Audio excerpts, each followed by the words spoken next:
전쟁에 관한 하나님의 규례가 되겠습니다. 이스라엘 백성도 그렇고 인간은 뭐 어차피 전쟁은 피할 수 없는 겁니다. 그렇죠? 살다 보면 저희들은 6.25를 경험하지는 못했습니다. 한국 전쟁을 경험하지 못했고 월남전 우리가 참전해서 우리 삼촌들이 다 전투에 참여한 걸 봤고 우리 삼촌 중에 한 분도 징병됐는데 하도 우러사서 우리 할아버지 할머니가 도모다리를 싸들고 와서 빼낸 걸 제가 지금도 생생히 기억하고 있습니다. 대신 다른 아들이 갔겠죠. 다른 삼촌이 그때 뭐 저희 집안에 돈이 좀 있어서 그런지 삼촌은 빼낸 그런 경험이 있습니다. 저희 아버님은 전쟁 세대였고요. 한국 전쟁 때 처음 발발하자마자 끝날 때까지 3년 동안 전쟁에서 왔다 갔다 그렇게 저 신의주까지 갔다가 다시 밀려가지고 낙공당으로 갔다가 제 최전선에서 싸웠던 분입니다. 그리고 뭐 아프가니스탄 전쟁도 있었고 우리 주변에 보면은 전쟁과 저희 고모님 한 분은 결혼한 지 얼마 안 돼서 남편이 끌려가서 징병대 가서 전장에서 죽었습니다. 그래서 재혼을 죽음을 확인하고 시집 안 겠다는 걸 설득해서 시집을 보냈는데 두 분처럼 만난 남편은 누구냐면 북한군으로 잡혀가 포로 수용소에서 전향한 사람입니다. 적하고 동침을 하는 거죠. 그러다가 그럼 더 빨리 죽었습니다. 전쟁 후유증 같기도 하고 직업병 같기도 하고 빨리 돌아가셔서 평생 갑으로 제 아들 데리고 살았던 그래서 우리 사람과 전쟁은 피치 못할 그런 관계가 있는 것 같습니다. 내가 원치 않아도 전쟁을 해야 되고 뭐 그런 것 같습니다. 그래서 전쟁에 관한 규례도 있다는 겁니다. 이걸 우리가 성경학자들은 너무 영적으로 해석해가지고 오늘 우리가 찬송 부른 것처럼 뭐 주님을 위해서 싸우자 영적 전투로 그냥 바로 가버리는데 그래 갈 게 아닙니다.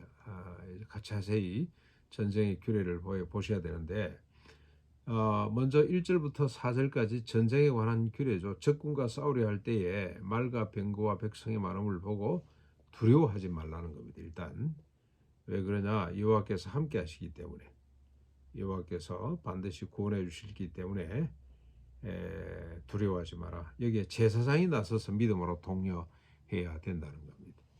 정치 지도자뿐만이 아니고 군사 지도자. 군사는 비정규 군이기 때문에 원래 모세의 규례대로 하면 군사의 역할보다도 오히려 제사장의 역할이 훨씬 더 중요했다고 보시면 되겠습니다. 절대 두려워하지 말아라. 적군이 아무리 크고 강해 보여도 여호와께서 함께 하신다. 전쟁의 주역은 하나님이시다는 사실을 꼭 주시게 된다. 그 다음에 5절부터 9절까지 전쟁에서 기가 조치해야 될 사람들입니다. 기가 조치 규례라고 할 수가 있겠습니다. 새 집을 짓고 건축 낙성식을 하지 못한 자, 포도원을 만들고 과실을 먹지 못한 자, 약혼하고 결혼하지 못한 자. 왜 그렇습니까? 전사면 타인이 이 자신들이 일궈놓은 결과물을 취하기 때문에 그렇다. 그 다음에 두려워서 마음이 약한 자는 전쟁에 내보내질 않습니다. 기가 조치시켜야 됩니다. 왜 그러냐? 다른 사람들도 같이 낙심할까봐, 두려움이 전염될까봐 기가 조치를 시키는 거죠. 이 규정이 뭘 의미하겠습니까? 개인의 재산과 생명을 정말로 존중히 여기는 정신이죠. 이게 율법 정신입니다. 자신의 결과를 자신이 거둘 수 있도록 결과를 보장해주는 그런 정신이 율법 정신. 그래서 모든 인간이 존엄하고 안전하고 행복하게 살 수 있도록, 그래서 생육하고 원성해서 땅에 충만해질 수 있도록, 이게 하나님의 1차 소원이죠. 모든 것이 차고 넘치는, 그러기 위해서는 전쟁에 이런 규정을 만들어 놓고 있습니다. 결혼하고 자식을 두고, 결혼한 지 1년 된 사람도 끌고 가면 안 되거든요. 그 결혼으로 주신 하나님의 귀한 선물을 즐겨야 되고, 또 그 결과로 자식을 낳아야 되기 때문에 생육하고 번성해야 되기 때문에 1년 된 사람을 전쟁으로 끌고 가서는 안 된다. 그 다음에 이제 10절부터 쭉 18절까지 전쟁을 치를 때 어떻게 해야 되냐 과정에 대해서도 설명을 합니다. 규례로 만들어 놨습니다. 먼저 화친을 시도해야 됩니다. 평화를 선포해야 됩니다. 그러니까 싸우기 전에 먼저 잘 해서 평화롭게 해결을 해야 됩니다. 그래서 서로 뭐 조공을 받든지 하여튼 뭐 서로 화친 관계를 맺어야 된다. 만약에 거부하면은 쳐도 됩니다. 그렇죠? 반드시 먼저 평화 제안을 해야 된다는 겁니다. 치기 전에 먼저 화해를 하라 이 말이죠. 자, 그런데 전쟁을 치르게 되면 어떻게 해야 됩니까? 탈취물이 전쟁의 결과가 있을 텐데 탈취물이죠. 가나안의 7부족을 제외하고는 하나님이 언약의 땅으로 허락한 그 땅 7부족을 제외하고는 남자만 쳐야 됩니다. 나머지 여자나 유아들이나 그다음에 가축들은 종으로 삼든지 탈취물로 취해야 되는 거죠. 종으로 삼는다는 것은 이건 뭐 생계를 보장하고 책임을 지는 뜻이기도 합니다. 그렇게 할 수가 있습니다. 그러나 7부족은 반드시 전멸시켜야 됩니다. 전멸. 모든 생명은 조금도 아깝게 생각하지 말고 다 죽여야 된다. 호흡이 있는 자들은 하나도 살려두지 말거라. 왜 그렇습니까? 이 7부족은 사악한 부족으로 이들을 내버려 두면 죄를 전염시키기 때문에 전쟁이 무조건 이 7부족은 다 소멸시켜야 됩니다.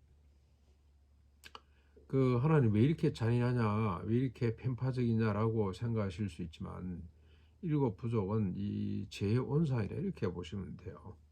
북쪽 메소포타미아 문명, 남쪽 에집트 문명의 좋은 것들은 다 끄집어 들여가지고 자신의 것으로 만들려고 그러니 얼마나 그들의 그 삶이 맹렬했겠습니까? 그래서 그대로 내버려 두면 이들은 영향력이 너무 크기 때문에 오히려 이스라엘이 동화되게 할 수가 있습니다. 그래서 반드시 7부족은 처리를 하도록. 이해가 잘 안 되면 이렇게 보시면 될 것 같아요. 옛날 누구죠? 연쇄살인범 화성의 연쇄살인범 20몇 명 약한 부녀자들을 죽인 범인이 있죠. 그건 대통령이 나서서 잡아야 돼요. 그걸 내버려 두면 안 됩니다. 대통령이 책임을 못 하는 거죠. 경찰청장 정도가 아니고요. 대통령이 나서서 그 사람은 어떻게 체포를 해야 되는 거죠. 그래야 국민들이 안전하게 살 수 있기 때문에 힘없는 사람들이 살 수 있기 때문에 그 친구 때문에 저녁에 밖에도 못 나가고 특별히 어린 처녀들, 어린 여자아이들은 얼마나 두려움, 공포 속에서 살았습니까? 내버려두면 안 된단 말이죠. 그것처럼 이 가나안의 7부족은 죄악이 관영한 사람들입니다. 하나님의 심판을 반드시 받아야 될 사람들, 소멸되어야 될 사람들이기 때문에 그들을 용납할 수가 없다는 겁니다. 근데 사실 따지고 보면은 이 땅의 모든 인간이 다 그렇습니다. 그래서 주님이 대신 죽어주시는 거죠. 아무튼 전쟁의 과정입니다. 그리고 19절, 20절 참 이런 법도 다 있습니다. 세상에 평생 예수를 믿어봐도 이런 법이 있었나 이런 걸 모르는 사람들이 참 많더라고요. 우리 경기 노회, 서울 서부노회에 노회 직영 신학교가 하나 있는데 목사들이 돌아가면서 강의를 하거든요. 가서 이게 신명기에 나오는 모세율법 쭉 이런 몇 가지를 한번 정리해서 같이 한번 읽어보면 우리 평생 장로로 몇십 년 교회를 섬겼던 분이 허허 웃어요. 허허. 왜 장로 왜 우냐 물어보면은 세상에 이런 법도 다 있었나.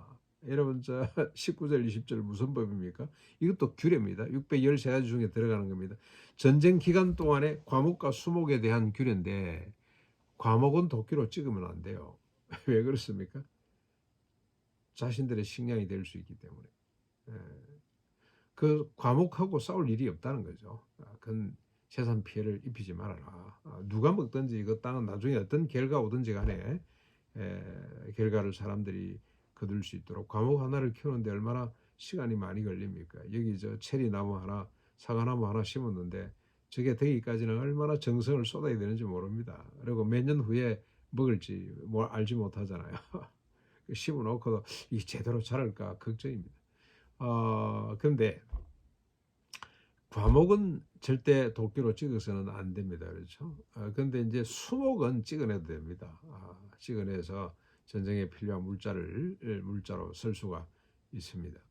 그러나 사람들에게 유익한 나무, 인간 존중 사상이죠. 뭐 나무도 존중해야 됩니다만 궁극적으로 인간들이 풍족히 먹고 마시는 것, 그게 하나님의 뜻이기 때문에 과목 하나도 전쟁이라고 해서 마음대로 처리하지 못하도록 하나님이 이렇게 규정을 정해놓고 있습니다.